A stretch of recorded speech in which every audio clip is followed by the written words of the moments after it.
स्वातंत्र्य कायद्याची सक्तीने धर्मांतर केल्यास आता कठोर शिक्षा केली जाणार आहे। कारण महाराष्ट्र धर्म स्वातंत्र्य कायद्याला राष्ट्रपतींनी मंजुरी दिली आहे। 30 जुलैपासून राज्यामध्ये धर्म स्वातंत्र्य कायदा लागू करण्यात आलाय।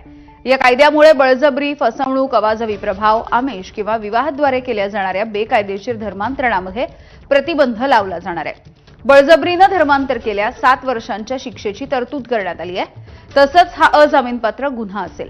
कुणाला स्वेच्छेने धर्मांतर करायचं असल्यास 60 दिवस आधी तसा अर्ज सक्षम प्राधिकरणाकडे सादर करावा लागणार आहे। महत्त्वाचं म्हणजे आंतरधर्मीय विवाह झाल्यास अपत्याला आईचा विवाहापूर्वीचा धर्म लागू होईल।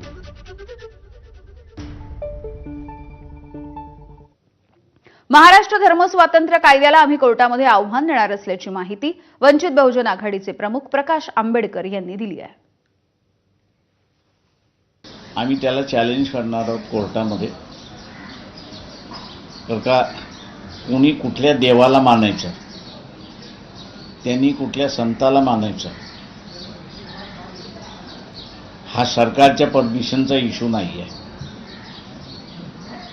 तर घटनेचं कलम 25 आणि 26 हे मानायला स्वातंत्र्य देतं अशी असणारी परिस्थिती आहे। तेव्हा धर्म हा काही सरकारच्या नियंत्रणाखाली नाही आणि त्याला सरळ मुंबई हायकोर्टामध्ये आम्ही आव्हान दिल्याशिवाय राहणार नाही। पंतप्रधान नरेंद्र मोदींचं सरकार हे खुनशी सरकार